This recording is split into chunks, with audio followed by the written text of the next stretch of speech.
बिस्मिल्लाहिर्रहमानिर्रहीम। अस्सलाम वालेकुम। Welcome to the farming tips में शाहिद अली अवान की जानिब से खुश आमदीद। नाजरीन, आज हम आपको 35 जानवरों के मिक्स्ड डेयरी फार्म पे लेके आए हैं, जहां पर गाय भी हैं और भैंस भी। और ये डेयरी फार्म शहर के नवा में वाक़या है और ये चारा ख़रीद कर जानवरों को डालते हैं। तो इनके मालिक से हम इंटरव्यू करेंगे और उनसे नफ़ा और नुकसान के ऊपर बातचीत की जाएगी और उनकी जो टेक्निक्स वो इसके ऊपर लगाते हैं जिससे ज़्यादा मुनाफा होता है वो भी हम इनसे जानेंगे। और वो इनकी बीमारियों के इलाज के लिए जो देसी टोटके अपनाते हैं वो भी आपको बताए जाएंगे। और इसके साथ ही साथ उनकी डेयरी फार्मिंग टेक्निक जो मुझे सबसे ज़्यादा पसंद है वो मैं आपके साथ शुरू में ही शेयर कर देता हूँ। इन्होंने हमें बताया कि इन्होंने अपना सेल पॉइंट बनाया हुआ है जहाँ पे ये दूध और दही खुद सेल करते हैं, जिसकी वजह से इनको बहुत ज़्यादा मुनाफा होता है। तो चलें बाकी बातें इनकी ज़ुबानी सुनते हैं, लेकिन उससे पहले आपको याद करवाता चलूँ कि अगर अभी तक आपने हमारा चैनल सब्सक्राइब नहीं किया या आप हमारे चैनल पर नए हैं तो जल्दी से चैनल को सब्सक्राइब करके बेल आइकन दबाएं ताकि हर नई बनने वाली वीडियो की इत्तला आप तक बर वक्त पहुँच सके और आप फार्मिंग से मुतल्लिक नित नई मालूमात से फ़ायदा उठा सकें। तो चलें प्रॉपर इंटरव्यू स्टार्ट करते हैं। अस्सलाम वालेकुम। वालेकुम सलाम। अंकल जी की हाल है तुहाडा? ठीक ठाक। अपना तारफ ते करा दियो। मेरा नाम मोहम्मद अफजल। ठीक है। इलाका केड़ा सर? ये सियालकोट। अच्छा, तुसी जानवर केड़े केड़े रखे ने? मैं रखियां ने गाइयां। ठीक है। ते मज्जां किन्नियां ने? 15। ते गाइयां किन्नियां ने? गाइयां 6-8 गाइयां। ठीक है। 8 गाइयां ते 15 मज्जां ने। बच्चे बुच्चे भी होने ने? आह बच्चे भी हैं। कुल मिला के किन्ने को जांदे ने? कुल मिला के को 35 को बन जांदियां। माशाअल्लाह। ते तुसी किन्ने सालां तो काम करदे हो पे? ये बचपन तो साडा काम है फिर। यानी कि नस्ल दर नस्ल तुसी ये काम करदे हो पे? हाँ जी। अच्छा, माशाअल्लाह तुहाडा काफ़ी ज़्यादा तजर्बा है। ए काम विच फ़ायदा है या कि नुकसान है? नहीं फायदा है। माशाअल्लाह माशाअल्लाह। अच्छा भाई, इत्थों यह पूछना चाहांगे कि क्या तुसी यह काम अपनी ज़मीन ते करदे पे या मुੱਲ ਦੇ ਪੱਠਿਆਂ ਤੇ? नहीं मोल दे पट्ठियां ते। ਮੁੱਲ ਦੇ ਪੱਠਿਆਂ 'ਚ? हाँ जी। ਪੱਠੇ ਟੋਕੇ ਤੋਂ ਲੈਂਦੇ ਹੋ ਜਾਂ ਆਪੀ ਕਿਤੋਂ? नहीं पैलियां जो खरीदने। ਪੈਲੀਆਂ 'ਚੋਂ ਖਰੀਦ ਕੇ ਤੇ ਫਿਰ ਵੱਢ ਕੇ ਆਪੀ ਕੁਤਰ ਕੇ ਪਾਉਂਦੇ ਹੋ? हाँ जी। ਠੀਕ ਹੈ। ਇਸ ਤਰ੍ਹਾਂ ਪੱਠੇ ਮੁੱਲ ਲੈ ਕੇ ਤੁਹਾਨੂੰ ਕਿੰਨਾ ਖਰਚਾ ਪੈ ਜਾਂਦਾ ਜਾਨਵਰ ਤੇ? जानवर ਦਿਹਾੜੀ ਦਾ ਪੈ ਹੀ ਜਾਂਦਾ, ਬਚ ਵੀ ਜਾਂਦੇ ਨੇ ਪੈਸੇ ਤੇ ਖਰਚਾ ਵੀ ਪੈਂਦਾ? ਖਰਚਾ ਵੀ ਪੈਂਦਾ। ਖਰਚਾ ਪੱਠਿਆਂ ਦਾ ਕਿੰਨਾ ਕੁ ਹੋ ਜਾਂਦਾ ਹੈਗਾ? ਮਤਲਬ ਕਿੰਨੇ ਕੁ ਪੱਠੇ ਖਾ ਜਾਂਦੇ ਨੇ ਇਹ ਜਾਨਵਰ ਮਹੀਨੇ 'ਚ ਜਾਂ ਹਫਤੇ 'ਚ? ਇੰਨੀ ਔਸਤ ਨਹੀਂ ਨਾ ਨਿਕਲਦੀ। ਮਤਲਬ ਫਿਰ ਤੁਹਾਡੇ ਹਿਸਾਬ ਨਾਲ ਫਾਇਦਾਮੰਦ ਕੰਮ ਹੈ? ਹਾਂਜੀ ਫਾਇਦੇਮੰਦ ਕੰਮ ਹੈ। ਠੀਕ ਹੈ। ਤੁਸੀਂ ਕਿੰਨੇ ਜਾਨਵਰਾਂ ਤੋਂ ਸਟਾਰਟ ਲਿਆ ਸੀ? ਅਸੀਂ ਪਹਿਲਾਂ ਥੋੜੇ ਜਾਨਵਰ ਹਨ। ਅੱਛਾ। ਫਿਰ ਹੁਣ ਇਸ ਵੀ ਜ਼ਿਆਦਾ ਬਣਾ ਲਏ ਨੇ। ਠੀਕ ਹੈ। ਉਹਨਾਂ ਜਾਨਵਰਾਂ ਤੋਂ ਹੀ ਬਣਾਏ ਨੇ? ਆਹੋ ਉਹਨਾਂ ਜਾਨਵਰਾਂ ਦੇ। ਮਾਸ਼ਾਅੱਲਾ ਜੀ। ਅੱਛਾ, ਜਿਹੜੀਆਂ ਗਾਵਾਂ ਨੇ ਕਿਹੜੀ ਨਸਲ ਦੀਆਂ ਨੇ? ਇਹ ਵਿਲਾਤੀ ਗਾਵਾਂ ਨੇ ਸਾਰੀਆਂ? ਹਾਂਜੀ। ਤੇ ਮੱਝਾਂ ਦੀ ਕਿਹੜੀ ਨਸਲ ਹੈ? ਇਹ ਨੀਲੀ ਦੀਆਂ ਮਈਆਂ ਨੇ। ਕੁਝ ਲੋਕ ਸਿਰਫ ਮੱਝਾਂ ਰੱਖਦੇ ਨੇ ਜਾਂ ਗਾਵਾਂ ਰੱਖਦੇ ਨੇ, ਤੁਸੀਂ ਮੱਝਾਂ ਵੀ ਰੱਖੀਆਂ ਨੇ ਗਾਵਾਂ ਵੀ ਰੱਖੀਆਂ ਨੇ, ਇਹਦਾ ਕੋਈ ਖਾਸ ਫਾਇਦਾ ਜਾਂ ਵਜ੍ਹਾ? ਆਹੋ ਸਾਡੇ ਆਪਣੀ ਦੁਕਾਨ ਦੁੱਧ ਦਹੀਂ ਦੀ। ਅੱਛਾ। ਹਾਂ ਤਾਂ ਵਾਸਤੇ। ਗਾਵਾਂ ਦਾ ਦੁੱਧ ਤੁਹਾਡਾ ਉੱਥੇ ਫਿਰ ਇਹਦਾ ਮਤਲਬ ਹੈ ਕਿ ਇਸਤੇਮਾਲ ਹੋਈ ਜਾਂਦਾ ਹੈ? ਹਾਂਜੀ। ਬਾਜ਼ ਲੋਕ ਜਿਨ੍ਹਾਂ ਗਾਵਾਂ ਰੱਖੀਆਂ ਹੁੰਦੀਆਂ ਨੇ ਉਹ ਕਹਿੰਦੇ ਨੇ ਕਿ ਸਾਡਾ ਦੁੱਧ ਸੇਲ ਨਹੀਂ ਹੁੰਦਾ, ਤੁਹਾਨੂੰ ਤੇ ਇਸ ਕਿਸਮ ਦਾ ਫਿਰ ਕੋਈ ਮਸਲਾ ਨਹੀਂ ਹੋਣਾ? ਨਹੀਂ ਨਹੀਂ, ਇਸ ਕਿਸਮ ਦਾ ਕੋਈ ਮਸਲਾ ਨਹੀਂ। ਅੱਛਾ ਬਾਈ, ਇਹ ਦੱਸਿਓ ਕਿ ਤੁਹਾਡਾ ਫਾਰਮ ਸ਼ਹਿਰ ਦੇ ਕਰੀਬ ਹੈ, ਤੁਸੀਂ ਕੀ ਸਮਝਦੇ ਹੋ ਕਿ ਜਿਹੜਾ ਫਾਰਮ ਸ਼ਹਿਰ ਦੇ ਕਰੀਬ ਹੁੰਦਾ ਹੈ ਉਹ ਫਾਇਦਾਮੰਦ ਹੁੰਦਾ ਹੈ ਜਾਂ ਸ਼ਹਿਰੋਂ ਦੂਰ ਪਿੰਡਾਂ ਥਾਵਾਂ 'ਚ? ਪਿੰਡਾਂ ਥਾਵਾਂ 'ਚ ਫਾਇਦਾ ਹੁੰਦਾ। ਉਹਦਾ ਕੀ ਫਾਇਦਾ ਹੈ?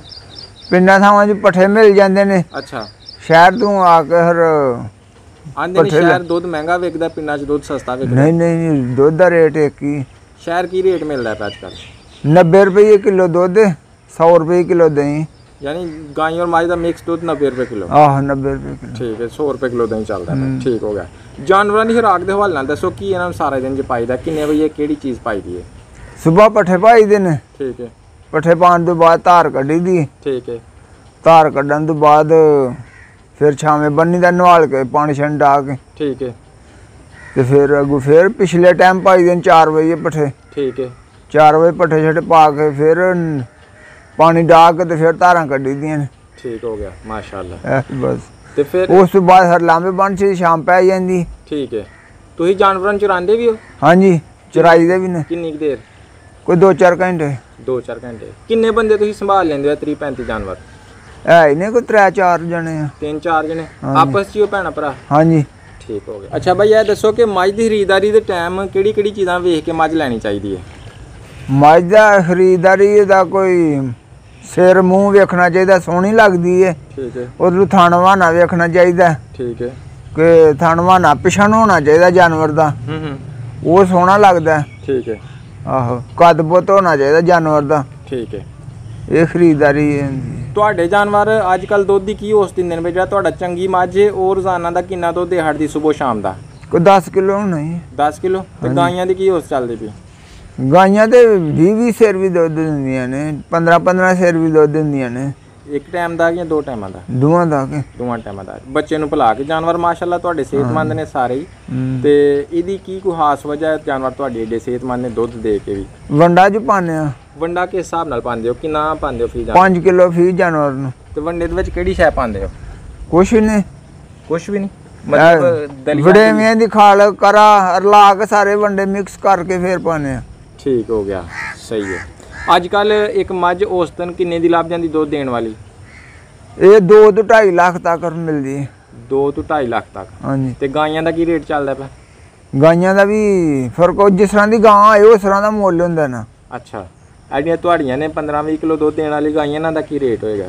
ਇਹਨਾਂ ਦਾ 2 ਲੱਖ ਰੁਪਏ। 2 ਲੱਖ ਰੁਪਏ। ਯਾਨੀ ਮੱਝਾਂ ਨਾਲ ਥੋੜਾ ਜਿਹਾ ਡਾਊਨ ਹੁੰਦੀਆਂ। ਹਾਂਜੀ। ਜ਼ਬਰਦਸਤ। ਅੱਛਾ ਤੁਸੀਂ ਇਹ ਦੱਸੋ ਕਿ ਆਪਣੇ ਜਿਹੜਾ ਲੋਕ ਕਈ ਗਾਈਆਂ ਦਾ ਕਾਰੋਬਾਰ ਇਕੱਲਾ ਕਰਦੇ ਨੇ, ਕਈ ਮੱਝਾਂ ਦਾ ਕਾਰੋਬਾਰ ਇਕੱਲਾ ਕਰਦੇ ਨੇ। ਕੱਲੀਆਂ ਗਾਈਆਂ ਰੱਖਣੀਆਂ 'ਚ ਜ਼ਿਆਦਾ ਫਾਇਦਾ ਹੈ ਜਾਂ ਕੱਲੀਆਂ ਮੱਝਾਂ 'ਚ ਜ਼ਿਆਦਾ ਰੱਖਣ 'ਚ ਫਾਇਦਾ ਹੈ ਜਾਂ ਦੋਵਾਂ ਨੂੰ ਮਿਕਸ ਰੱਖਣ 'ਚ ਜ਼ਿਆਦਾ ਫਾਇਦਾ ਹੈ? ਮਿਕਸ ਰੱਖਣ 'ਚ ਜ਼ਿਆਦਾ ਫਾਇਦਾ। ਕੱਲੀਆਂ ਗਾਈਆਂ ਰੱਖਣ 'ਚ ਕੀ ਨੁਕਸਾਨ ਹੈ? ਕੱਲੀਆਂ ਗਾਈਆਂ ਦਾ ਦੁੱਧ ਨਹੀਂ ਹਰ ਵੇਕਦਾ। ਅੱਛਾ। ਇਹ ਫਾਇਦਾ। ਇਹ ਨੁਕਸਾਨ ਹੈ ਯਾਨੀ? ਇਹ ਨੁਕਸਾਨ ਹੈ। ਠੀਕ ਤੇ ਮਈਆਂ ਦਾ ਦੁੱਧ ਜਿਹੜਾ ਨਾ ਦੋਏ ਗਾਈਆਂ ਤੇ ਮਈਆਂ ਹੁੰਦੀਆਂ ਨਾ, ਹਾਂ ਤੇ ਫਿਰ ਇਹਨਾਂ ਦਾ ਦੁੱਧ ਪਿਆ ਵੇਕਦਾ, ਨਾਲੇ ਵੱਧ ਵੀ ਜਾਂਦਾ ਹੈ। ਨਾਲ ਵੱਧ ਵੀ ਜਾਂਦਾ। ਕੱਲੀਆਂ ਮੱਝਾਂ ਦੁੱਧ ਥੋੜਾ ਦਿੰਦੀਆਂ ਨੇ, ਵੇਚ ਤੇ ਜਾਂਦਾ ਲੇਕਿਨ ਦੁੱਧ ਥੋੜਾ ਦਿੰਦੀਆਂ। ਦੁੱਧ ਥੋੜਾ ਦਿੰਦੀਆਂ। ਇਸ ਵਾਸਤੇ ਇਹਦੇ ਵਿੱਚ ਰਮਜ਼ ਇਹ ਹੈ ਕਿ ਨਾਲੇ ਦੁੱਧ ਵੇਚ ਜਾਂਦਾ ਤੇ ਨਾਲੇ ਜਿਹੜਾ ਨਾ ਮਤਲਬ ਕਿ ਤੁਹਾਨੂੰ ਰੇਟ ਵੀ ਅੱਛਾ ਮਿਲ ਜਾਂਦਾ ਮਿਕਸ ਹੋਣ ਦੇ, ਤੁਹਾਡਾ ਫਾਇਦਾ ਵੱਧ ਜਾਂਦਾ ਹੈ। ਕਿਸਾਨ ਨੂੰ ਮਿਕਸ ਜਾਨਵਰ ਰੱਖਣ 'ਚ ਜ਼ਿਆਦਾ ਫਾਇਦਾ ਹੈ। ਮਿਕਸ ਰੱਖਣ 'ਚ ਜ਼ਿਆਦਾ ਫਾਇਦਾ। ਠੀਕ ਹੈ। ਪੁੱਛੋ। ਅੱਛਾ ਇਹ ਦੱਸਿਓ ਕਿ ਜਿਹੜੇ ਗਾਵਾਂ ਦੇ ਜਾਂ ਨੇ ਉਹ ਜ਼ਿਆਦਾ ਫਾਇਦਾ ਦਿੰਦੇ ਨੇ ਕਿ ਮੱਝਾਂ ਦੇ ਜਾਂ ਜ਼ਿਆਦਾ ਫਾਇਦਾ ਦਿੰਦੇ ਨੇ? ਨਹੀਂ, ਗਾਵਾਂ ਦੇ ਜਾਂ। ਇਹ ਗਾਂ ਦਾ 1 ਸਾਲ ਦਾ ਬੱਚਾ ਕਿੰਨੇ ਕੁ ਦਾ ਸੇਲ ਹੋ ਜਾਂਦਾ ਹੈ? 1 ਸਾਲ ਦਾ? ਜੀ। 1 ਸਾਲ ਦਾ ਜਾਨਵਰ ਨੂੰ ਚੰਗਾ ਦੁੱਧ ਪਿਲਾਇਆ ਹੋਏ ਤੇ ਰੁਪਈਆ 50,000 ਵਟਾਈ ਜਾਂਦਾ। ਮਾਸ਼ਾਅੱਲਾ। ਤੇ ਅਗਰ ਮੱਝ ਦਾ ਬੱਚਾ ਸਾਲ ਦਾ ਹੋਏ ਉਹ ਕਿੰਨੇ ਕੁ ਦਾ ਸੇਲ ਹੋਏਦਾ? ਉਹ ਇਹਦਾ ਕੋਈ 30,000 ਦਾ। ਯਾਨੀ ਕਿ ਜਿਹੜੇ ਗਾਵਾਂ ਦੇ ਬੱਚੇ ਨੇ ਉਹਨਾਂ ਵਿੱਚ ਵੀ ਫਾਇਦਾ ਹੈ। ਆਹੋ। ਮੱਝ ਦਾ ਬੱਚਾ ਸਸਤਾ ਕਿਉਂ ਹੈ? ਮੱਝ ਦਾ ਬੱਚਾ ਜਿਹੜਾ ਹੁੰਦਾ ਨਾ ਇਹ ਲੇਟ ਤਿਆਰ ਹੁੰਦਾ ਨਾ ਜਰਾ, ਤੇ ਗਾਵਾਂ ਦਾ ਬੱਚਾ ਜਲਦੀ ਤਿਆਰ ਹੋ ਜਾਂਦਾ ਇਸ ਵਾਸਤੇ। ਹਾਂਜੀ। ਠੀਕ ਹੈ। ਅੱਛਾ ਤੁਸੀਂ ਇਹ ਦੱਸੋ ਕਿ ਕੋਈ ਨਵਾਂ ਬੰਦਾ ਕਾਰੋਬਾਰ ਸ਼ੁਰੂ ਕਰਦਾ ਹੈ, ਉਹਨੂੰ ਛੋਟੀਆਂ ਲੈ ਕੇ ਸ਼ੁਰੂ ਕਰਨਾ ਚਾਹੀਦਾ, ਮੱਝਾਂ ਲੈ ਕੇ ਸ਼ੁਰੂ ਕਰਨਾ ਚਾਹੀਦਾ ਜਾਂ ਕੱਟੀਆਂ? ਨਹੀਂ, ਮੱਝਾਂ ਲੈ ਕੇ ਸ਼ੁਰੂ ਕਰਨਾ ਚਾਹੀਦਾ। ਕਿ ਮੱਝਾਂ ਲੈ ਕੇ ਸ਼ੁਰੂ ਕਰਨਾ ਚਾਹੀਦਾ। ਮੱਝਾਂ ਨੂੰ ਟੀਕੇ ਲਵਾ ਕੇ ਅਗਲਾ ਉਹਨਾਂ ਨੂੰ ਪ੍ਰੈਗਨੈਂਟ ਕਰਨਾ ਚਾਹੀਦਾ ਹੈ ਜਾਂ ਫਿਰ ਉਹਨਾਂ 'ਚ ਝੋਟਾ ਰੱਖਣਾ ਚਾਹੀਦਾ? ਝੋਟਾ ਰੱਖਣਾ ਚਾਹੀਦਾ। ਤੇ ਝੋਟਾ ਰੱਖਣਾ ਵਾਰਾ ਖਾ ਜਾਂਦਾ, ਉਹਦੇ ਪੱਠੇ ਵਾਰਾ ਖਾ ਜਾਂਦੇ ਨੇ? ਆਹੋ। ਕਿੰਨੇ ਡੰਗਰਾਂ 'ਚ ਇੱਕ ਝੋਟਾ ਹੋਣਾ ਚਾਹੀਦਾ? ਜਿਹੜਾ ਇਹ ਮੱਝ 2 ਸਾਲਾਂ ਦੀ ਸੁੰਦੀ ਉਹ 1 ਸਾਲ ਦੇ ਵਿੱਚ ਸੂਏ ਦੀ। ਅੱਛਾ। ਝੋਟਾ ਰੱਖਿਆ ਹੋਏਗਾ? ਝੋਟਾ ਰੱਖਿਆ ਇਹਦਾ। ਉਹ ਕਿਸ ਤਰ੍ਹਾਂ? ਕਿਉਂਕਿ ਝੋਟਾ ਜੋ ਹੁੰਦਾ ਉਹਨੂੰ ਸਿੰਗਣਾ ਹੁੰਦਾ, ਹਰ ਮੱਝ ਗਰਮ ਹੋ ਜਾਂਦੀ ਹੈ ਔਰ ਜਲਦੀ ਬਣ ਜਾਂਦੀ ਹੈ, ਜਲਦੀ ਸੂ ਪੈਂਦੀ ਹੈ। ਠੀਕ ਹੈ। ਇਹ ਗੱਲ ਬੜੀ ਗੌਰ ਦੀ ਗੱਲ ਤੁਸੀਂ ਦੱਸੀ ਕਿ ਝੋਟਾ ਹੋਏਗਾ ਤੇ ਉਹ ਮੱਝਾਂ ਨੂੰ ਰੈਡੀ ਕਰਦਾ ਰਹੇਗਾ ਜਲਦੀ ਦੁਬਾਰਾ ਸੌਣ। ਤੇ ਗਾਈਆਂ 'ਚ ਦਾ ਕੀ ਸਿਸਟਮ? ਇਹ ਟੀਕੇ ਨਾਲ ਚੱਲਣਾ ਚਾਹੀਦਾ ਜਾਂ ਇਹਨਾਂ 'ਚ ਮਤਲਬ ਵੈੜਾ ਰੱਖਣਾ ਚਾਹੀਦਾ? ਨਹੀਂ, ਗਾਈਆਂ ਦਾ ਹੁੰਦਾ ਇਹਨਾਂ ਦਾ ਕੋਈ ਨਹੀਂ, ਵੈੜਾ ਹੋਏ ਜਾਂ ਟੀਕਾ ਹੋਏ ਜਿਹੜਾ ਮਰਜ਼ੀ ਲਵਾ ਲਓ ਇਹਨੂੰ, ਕੰਮ ਚੱਲ ਜਾਂਦਾ। ਕੰਮ ਚੱਲ ਜਾਂਦਾ। ਇਹ ਗਰਮ ਬਾਜ਼ ਹੁੰਦੀਆਂ ਨਾ, ਮੱਝਾਂ ਦਾ ਨਹੀਂ ਪਤਾ ਚੱਲਦਾ, ਮਈਆਂ ਦਾ ਨਹੀਂ ਪਤਾ ਚੱਲਦਾ। तो फिर मतलब ਤੁਹਾਨੂੰ ਸਾਲ ਬਾਅਦ ਲਵਾ ਸਕਦੇ ਹਾਂ। ਹਾਂਜੀ। ਠੀਕ ਹੈ। ਇਹ ਬੜੀ ਅੱਛੀ ਸਾਨੇ ਗੱਲ ਦੱਸੀ ਹੈ ਕਿ ਅਗਰ ਤੁਸੀਂ ਮੱਝਾਂ ਰੱਖੀ ਦੀਆਂ ਨੇ ਤੇ ਫਿਰ ਝੋਟਾ ਰੱਖੋ ਤਾਂ ਕਿ ਤੁਹਾਨੂੰ ਪਤਾ ਚੱਲ ਜੇ ਮੱਝ ਦਾ ਸੂਆ ਮਿਸ ਨਾ ਹੋਏ। ਔਰ ਗਾਈਆਂ ਵਾਸਤੇ ਤੁਸੀਂ ਭਾਵੇਂ ਟੀਕਾ ਲਵਾਓ ਤੇ ਭਾਵੇਂ ਟੀਕਾ ਲਵਾਓ, ਇਹ ਪਤਾ ਚੱਲ ਜਾਂਦਾ। ਠੀਕ ਹੈ। ਜ਼ਬਰਦਸਤ। ਅਗਰ ਕੋਈ ਗਾਈ ਸੂਣ ਵਾਲੀ ਹੋਏ ਤੇ ਮਤਲਬ ਬੋਲੀ ਹੋਏ, ਕਿਸ ਤਰ੍ਹਾਂ ਪਤਾ ਚੱਲਦਾ ਕਿ ਬੋਲੀ ਹੈ? ਕੋਈ ਨਿਸ਼ਾਨੀ ਹੁੰਦੀ ਹੈ? ਹਾਂਜੀ। ਕੀ? ਗਾਈ ਜੇ ਬੋਲੀ ਹੋਏ ਤੇ ਗਾਈ ਮੂੰਹ ਵੀ ਬੋਲਦੀ ਹੈ ਤੇ ਡੰਗਰਾਂ ਤੇ ਵੀ ਚੜਦੀ ਹੈ। ਠੀਕ ਹੈ। ਜ਼ਬਰਦਸਤ। ਉਹਦਾ ਪਤਾ ਚੱਲ ਜਾਂਦਾ। ਠੀਕ ਹੋ ਗਿਆ। ਤੇ ਮੱਝ ਦੇ ਬੋਲਣ ਦੀ ਕੀ ਨਿਸ਼ਾਨੀ ਹੁੰਦੀ ਹੈ? ਮੱਝ ਮੂੰਹ ਬੋਲਦੀ ਹੈ। ਠੀਕ ਹੈ। ਤੇ ਕਈ ਬੋਲੇ ਵੈਲ ਦੇ ਜਾਨਵਰ ਹੁੰਦੇ ਨੇ ਉਹ ਤਾਰਾਂ ਕਰਦੇ ਨੇ। ਠੀਕ ਹੈ। ਪਾਣੀ ਜਿਹਾ ਸੁੱਟਦੀ ਹੈ। ਠੀਕ ਹੈ। ਤੇ ਫਿਰ ਉਹ ਮਾਲਕ ਨੂੰ ਪਤਾ ਚੱਲ ਜਾਂਦਾ। ਠੀਕ ਹੋ। ਅੱਛਾ ਅੰਕਲ ਜੀ, ਜਾਨਵਰਾਂ ਨੂੰ ਕੋਈ ਬਿਮਾਰੀ ਵਗੈਰਾ ਵੀ ਹੁੰਦੀ ਹੈ? ਹਾਂਜੀ ਬਿਮਾਰੀ ਵੀ ਹੁੰਦੀ ਹੈ। ਇਹਨਾਂ ਦੀਆਂ ਜ਼ਿਆਦਾ ਜਿਹੜੀਆਂ ਬਿਮਾਰੀਆਂ ਪਾਏ ਜਾਣੇ ਵਾਲੀਆਂ ਨੇ ਉਹ ਕਿਹੜੀ ਕਿਹੜੀ ਹੈ? ਇਹ ਬਿਮਾਰੀ ਜਿਹੜੀ ਹੁੰਦੀ ਹੈ ਜ਼ੁਬਾਨ ਉੱਤੇ ਛਾਲੇ ਨਿਕਲ ਆਉਂਦੇ ਨੇ। ਅੱਛਾ, ਇਹ ਕਿਹੜੇ ਮੌਸਮ 'ਚ ਹੁੰਦੀ ਹੈ? ਇਹ ਸਾਉਣ ਭਾਦਰ ਚ ਜ਼ਿਆਦਾ ਹੁੰਦੀ ਹੈ। ਇਹਦਾ ਕੋਈ ਦੇਸੀ ਇਲਾਜ ਕਰਦੇ ਹੋ? ਆਹ ਪੈਰਾਂ ਦੇ ਉੱਤੇ ਇਹਨਾਂ ਦੇ ਉੱਤੇ ਪੈਟਰੋਲ ਸੁੱਟ ਲਓ ਜਾਂ ਮਿੱਟੀ ਦਾ ਤੇਲ ਸੁੱਟ ਲਓ ਜਾਂ ਟਾਈਫੂਨ ਸੁੱਟ ਲਓ, ਉਹਨਾਂ ਦੇ ਫਿਰ ਪੈਰ ਜਿਹੜੇ ਨਾ ਖੁਸ਼ਕ ਹੋ ਜਾਂਦੇ, ਪੈਰ ਗਲ ਜਾਂਦੇ ਨੇ, ਜ਼ੁਬਾਨ ਦੇ ਉੱਤੇ ਛਾਲੇ ਨਿਕਲ ਆਉਂਦੇ ਨੇ। ਅੱਛਾ, ਤੇ ਇਹਦੀ ਵਜ੍ਹਾ ਨਾਲ ਹਰ ਪੱਠੇ ਨਹੀਂ ਖਾਂਦੀਆਂ। ਇਸ ਤੋਂ ਇਲਾਵਾ ਹੋਰ ਕਿਹੜੀ ਕਿਹੜੀ ਬਿਮਾਰੀ ਹੁੰਦੀ ਹੈ ਇਹਨਾਂ ਨੂੰ? ਹੋਰ ਤਾਂ ਛੋਟੀ ਮੋਟੀ ਆਏ ਤੇ ਉਹਦਾ ਤਾਂ ਕੋਈ ਨਹੀਂ ਹੁੰਦਾ, ਇਹ ਵੱਡੀ ਬਿਮਾਰੀ ਹੈ ਵੇ। ਠੀਕ ਹੋ ਗਿਆ। ਇਹ ਗਾਵਾਂ ਨੂੰ ਚਿੱਚੜ ਪੈਂਦੇ ਨੇ, ਹਾਂਜੀ ਤੁਸੀਂ ਗਾਵਾਂ ਤੇ ਮੱਝਾਂ ਇਕੱਠੀਆਂ ਰੱਖੀਆਂ ਨੇ, ਗਾਵਾਂ ਦੀ ਵਜ੍ਹਾ ਤੋਂ ਮੱਝਾਂ ਨੂੰ ਵੀ ਚਿੱਚੜ ਪਾਈ ਜਾਂਦੇ ਨੇ? ਨਹੀਂ ਝਿੱਚੜ ਮਈਆਂ ਨਹੀਂ ਪੈਂਦੇ, ਗਾਵਾਂ ਨੂੰ ਪੈਂਦੇ ਨੇ। ਗਾਵਾਂ ਨੂੰ ਪੈਂਦੇ ਨੇ ਤੇ ਉਹ ਟੀਕਾ ਨਿਕਲਿਆ ਉਹ ਲਵਾਈਦਾ। ਕੁਝ ਲੋਕ ਇਹਨਾਂ ਦੇ ਜਿਸਮ ਤੇ ਸਪਰੇਅ ਵੀ ਕਰਦੇ ਨੇ, ਟੀਕਾ ਲਗਵਾਉਣਾ ਬਿਹਤਰ ਹੈ ਕਿ ਸਪਰੇਅ ਕਰਨਾ ਬਿਹਤਰ ਹੈ? ਨਹੀਂ ਟੀਕਾ ਲਾਉਣਾ ਬਿਹਤਰ ਹੈ। ਠੀਕ ਹੋ ਗਿਆ। ਸਪਰੇਅ ਨਾਲ ਜਿਲਦ ਖਰਾਬ ਹੋ ਜਾਂਦੀ ਹੈ। ਠੀਕ ਹੈ। ਅੱਛਾ ਅੱਛਾ ਜੀ। ਅੱਛਾ, ਤੁਹਾਨੂੰ ਇਹ ਪੁੱਛਣਾ ਚਾਹਾਂਗਾ ਕਿ ਅਗਰ ਕਿਸੇ ਬੰਦੇ ਨੇ ਕੋਈ ਮੱਝ ਜਾਂ ਗਾਂ ਲੈਣੀ ਹੋਵੇ ਤਾਂ ਤੁਹਾਡੇ ਨਾਲ ਰਾਬਤਾ ਕਰ ਸਕਦਾ ਹੈ? ਆਹੋ ਇੱਥੇ ਆਈਏ ਜੀ ਨੂੰ ਲੱਭ ਜਾਂਦੀ ਹੈ। ਤੇ ਕਿਸ ਤਰ੍ਹਾਂ ਤੁਸੀਂ ਪਤਾ ਚੱਲੇਗਾ ਇੱਥੇ ਆਉਣ ਦਾ ਨੂੰ? ਕੋਈ ਮੋਬਾਈਲ ਨੰਬਰ ਦਵੋ ਦੇ। ਮੋਬਾਈਲ ਨੰਬਰ ਤਾਂ ਨਹੀਂ ਮੈਨੂੰ ਯਾਦ ਹੋਣਾ ਉਹਨੂੰ। ਅੱਛਾ ਚਲੋ ਠੀਕ ਹੈ, ਕੋਈ ਗੱਲ ਨਹੀਂ, ਮਿਹਰਬਾਨੀ, ਬਹੁਤ ਸ਼ੁਕਰੀਆ। अस्सलाम वालेकुम। वालेकुम।